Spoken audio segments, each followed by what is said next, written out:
നമസ്കാരം, എൻ്റെ പേര് സുശീല ദേവി. ഞാൻ കൊല്ലം ജില്ലയിലെ പുനലൂർ നിന്ന് വരുന്നു.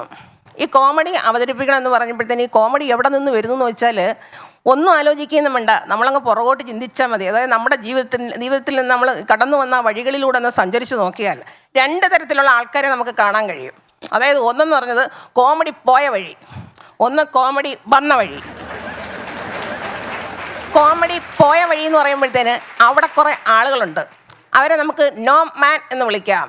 അത് എന്ത് പറഞ്ഞാലും നോ എന്നേ പറയത്തുള്ളവർ.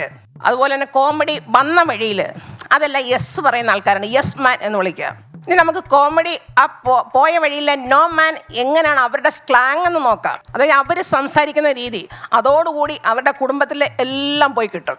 അവർ സംസാരിക്കുന്നത് ഇങ്ങനെ തന്നെ ആയിരിക്കും. നോ നോ നോ,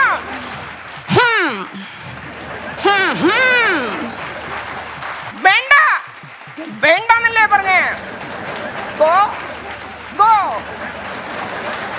ഇതാണ് നോമാന്മാരുടെ സ്ലാങ്.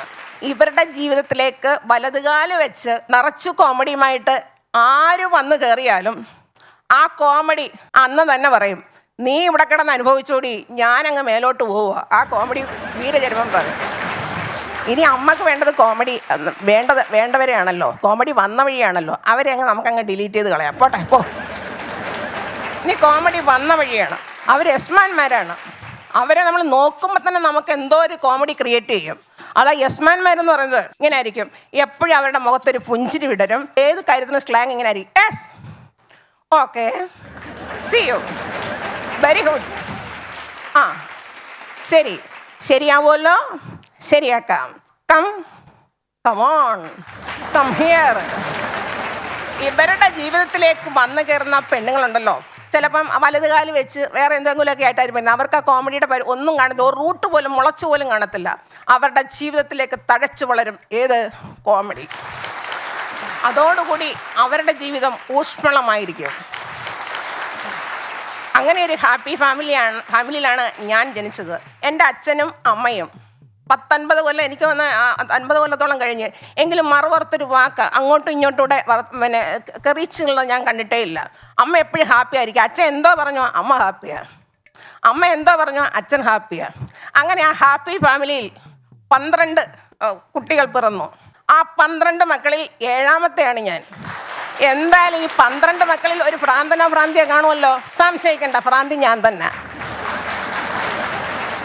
അങ്ങനെ ഞാനിങ്ങനെ അവരുടെ ജീവിതത്തിലേക്ക് പോയിക്കൊണ്ടിരിക്കും. നമ്മൾ സ്കൂൾ കാലഘട്ടമാണ്, അത് തന്നെയാണ് എൻ്റെ ജീവിതത്തിലെ ഏറ്റവും സന്തോഷകരമായിട്ടുള്ള ആ കാലഘട്ടം. സ്കൂൾ കാലഘട്ടം, കോളേജ് കാലഘട്ടമാണ് എൻ്റെ ഏറ്റവും വലിയ കാലഘട്ടം. സ്കൂൾ കാലഘട്ടത്തിൽ നമുക്കൊന്ന് ചുവട് വയ്ക്കുക. അമ്മ രാവിലെ ഇപ്പം ഇത്രയും മക്കൾക്ക് 7 മക്കളുണ്ട്, 12 മക്കളാണ്, 7 വന്നോളൂ, ഒക്കെ എല്ലാം പോയി. ഈ 7 മക്കൾക്കും രാവിലെ ആഹാരം ഉണ്ടാക്കി കൊടുക്കാനൊന്നും ശരിയാവത്തൊന്നുമില്ല.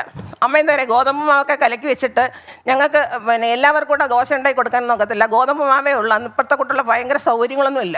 3 ദോശ വീതമാണല്ലോ ഒരാൾക്ക് കൊടുക്കണമെങ്കിൽ. അങ്ങനെ ആണെങ്കിൽ എന്ത് ചെയ്താൽ 3 തവി അങ്ങോട്ട് കോരി ഒഴിച്ചിട്ട് ഓരോരുത്തർക്ക് ദോശ ഉണ്ടാക്കുക. ഗോതമ്പ് മാവ് വെച്ച് 3 തവി വെച്ച് എങ്ങനെ ആവും, ഒരു പെസകാപ്പം പോലിരിക്കും. ഈ പെസകാപ്പം കണ്ടുകൊണ്ട് ഞാൻ ഇറങ്ങി ഓടും. അത് വേണ്ട എന്ന് വെച്ചാൽ എനിക്ക് വഴിനീള കിട്ടും കുറേ കാര്യങ്ങൾ. അതായത് ഞങ്ങളെ കാത്തിരിക്കുന്നത് എന്തൊക്കെയാണെന്നറിയാമോ, കൊല്ലം ജില്ലയായതുകൊണ്ട് ഞങ്ങൾക്ക് കശുവണ്ടി മാങ്ങയുണ്ട്, ചക്കയുണ്ട്, പുളിയുണ്ട്, പുളിഞ്ചിക്കയുണ്ട്, ആഞ്ഞിലിച്ചക്കയുണ്ട്. അതെല്ലാം കിട്ടി ഞങ്ങൾ വയറ് നിറഞ്ഞിട്ടാണ് സ്കൂളിലോട്ട് വന്നത്. അതുകൊണ്ട് വീട്ടിൽ ആഹാരമൊന്നും ഞങ്ങൾക്ക് വേണ്ട.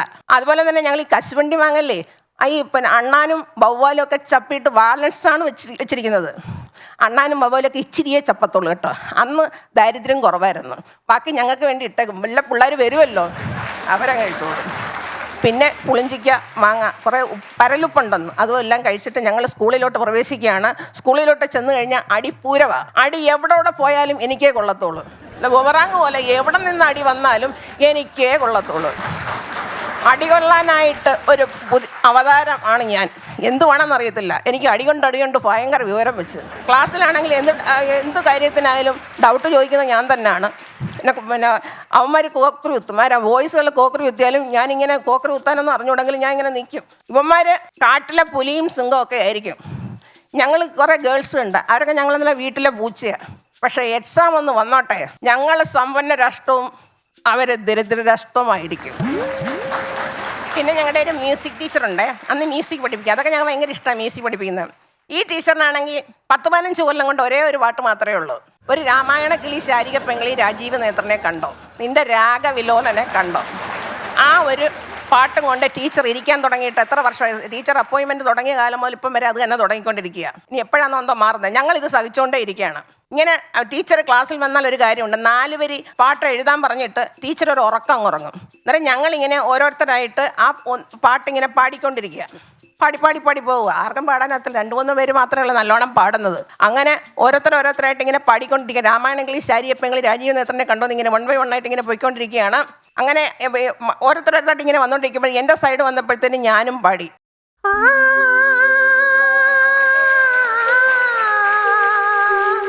നിദ്രാവിഹീനങ്ങളല്ലോ